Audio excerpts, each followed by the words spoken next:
not the leader of a cult. RabbitWithAxe. Greetings, demons, and welcome to another Call of Duty discussion video. It's been a little while since we've done a Call of Duty discussion video, I feel.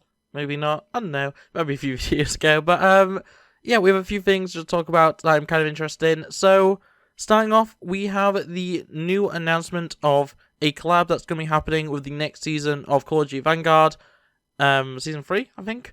It's weird to think that we're still this low in the seasons, and we're almost Modern Warfare 2 2022, but whatever, we'll get to that in a minute.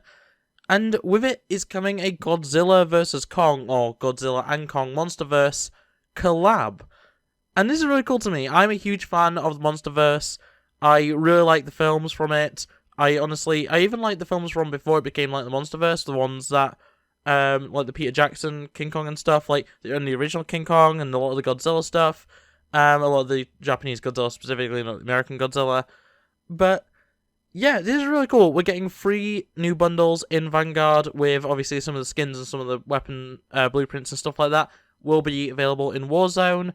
And I'm most excited, personally, for the Mechagodzilla skin.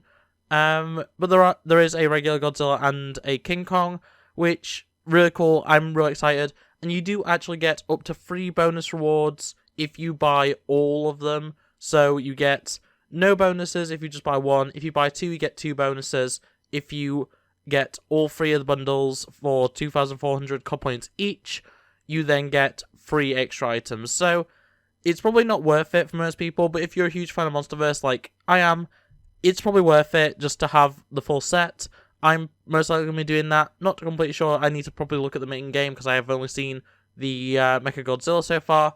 But yeah, it's a really cool thing. And along with all that in Vanguard, we're also getting Operation Monarch. And if you know anything about the Godzilla franchise especially, you'll know that that means we're getting Godzilla and King Kong on the Warzone island. And I've made it very clear in the past, I'm not a huge fan of Warzone. You know, it's not my cup of tea personally. But honestly, this is really cool. From the trailer that we've seen, King Kong is just going to be on the island, causing havoc, pulling planes out of the sky, all that kind of thing, constantly, like just all the time. But you actually get to call in Godzilla. So a lot of people are thinking it might be similar to some sort of like nuke device or something like that. But essentially, you actually get a Monarch or a Scream or whatever they actually call it in the game device, and you're able to bring in Godzilla, and Godzilla will come in onto the island and just cause havoc. Atomic breath, everything, enemies, you, King Kong most likely, they'll probably fight on the island. That'd be really cool.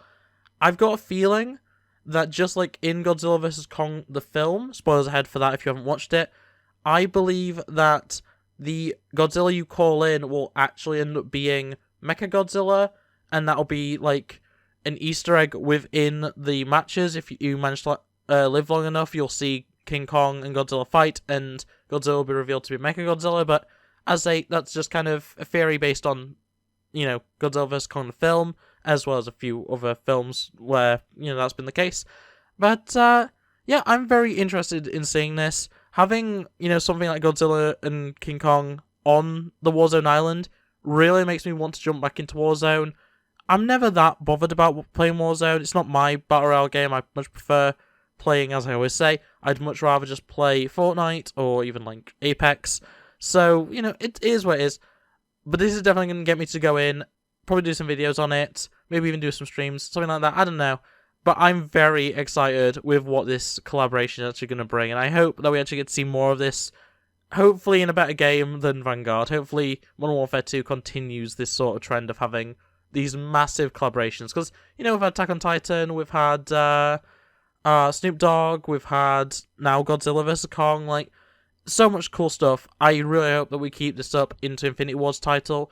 But before we get on to that topic, there has been a brand new update for Cold War. You're actually seeing gameplay of Cold War right now. You have been for the entire video because I just wanted to play zombies.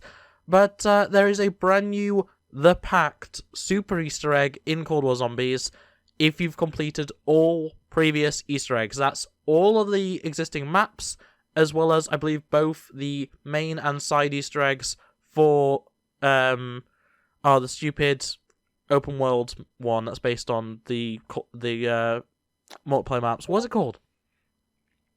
I don't have it in my notes, that's annoying. But yeah, the Outbreak, that's it. You need to complete at least the main Outbreak one. You might have to do the side one as well. I'm not completely sure on that. I have only completed 2 of the Easter eggs total for the entire game, so I mean, it's definitely not going to be something that I'm going to be doing. But something really cool about it is that once you actually complete it, or, once you actually complete the ritual, you hear what sounds like either Dr. Monty or the Shadow Man's voice. Now, it's not their original actors, and most likely they wouldn't bring those actors in just for the few lines that they have in this Easter egg, but it definitely sounds like it's supposed to be that sort of character. So, presumably, this means that Dr. Monty is still currently in the storyline, despite the fact he's technically dead, or the Shadow Man, once again, still technically dead. One of them is back. I'm leaning more towards Dr. Monty. A lot of people are saying Dr. Monty. I think it's still worth thinking about the Shadow Man. He's still out there. He's still an option. He's still a being that's omnipotent and everything. So, it's really cool. I'm really, really excited for the future of Cold War Zombies specifically. Vanguard Zombies is a lost cause at this point, even with Shino Numa and stuff coming soon. At this point, it doesn't matter. We're getting good stuff out of Cold War, and I'm happy with that.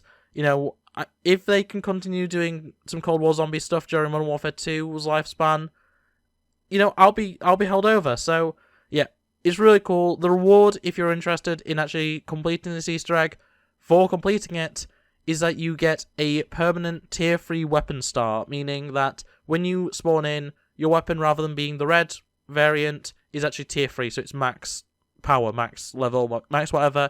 So you don't have to use your salvage to actually upgrade it. You just have a fully maxed out weapon. Which I kind of think is a little bit personally, but I know a lot of people are very excited for this. And honestly, if I'd already completed the Easter eggs, I'd probably do this just to, get it done. It is on the map Zoo specifically, so if there is a way of voting on maps, there is a way of voting on maps, try and vote for Zoo. If not, I believe there is multiple ways you can just automatically go to Zoo as your next location. But yeah, you're better off looking into that yourself. I'm, as I say, not a fan of Outbreak, not someone who does Easter eggs much, but that's the thing. And moving on to our third topic, is that Infinity Ward has officially teased Modern Warfare 2 2022. And now this is through their apparently blacked out banner and profile picture on both the Twitter account and Instagram for Infinity War. But if you brighten the image enough, you can actually see a location, which I don't think we've ever seen before, but it does appear to at least have Ghost in it, and there does seem to be something else, whether it's an interrogation, a lot of people saying that, or whether it's something else. There are people around, and Ghost appears to be there, though it is a slightly different look for Ghost compared to what we had in Modern Warfare 2019. So it could be interesting to know, especially with the fact that the voice actor for Ghost has changed between Modern Warfare 2019 and Modern Warfare 2 2022. It would be interesting to know why they've decided to also change the look. But in any case, that is really all there is when it comes to this. As of recording this video, there's probably more information coming out very soon. Maybe even a trailer, maybe even an actual official announcement. But in any case, Infinity Ward has begun teasing Modern Warfare 2. It's going to be, within the next month, we're going to know for sure that it's Modern Warfare 2. That's just it's written in the stars now. It's there. We're going to find out very soon. And I'm very excited. I'm very interested. Wasn't the biggest fan of Modern Warfare 2019, but Modern Warfare 2, 2022, it could be good. It could be good. I'm hoping for the best. I'm going to give it more of a shot than I did with Modern Warfare 2019 because I got that on PlayStation, which is not where I normally play Call of Duty. It kind of ruined it for me, but yeah, hopefully this time I'll be getting on PC, and, it has to be better than Vanguard. That's all I'm going to say. And finally, our last topic is kind of an interesting one, and that is that Call of Duty, during the lifespan of Vanguard, has lost a third of its active player base. 1/3, 33.3% recurring, of the player base is gone. That's, incredible. That is heard of in this space. And fair enough, you could say, oh, well, Battlefield 2042 lost 99% of its player base, and that's kind of true. But Call of Duty still sold well for Vanguard. Vanguard didn't fail to sell. It didn't sell as good as previous games, but it still sold well.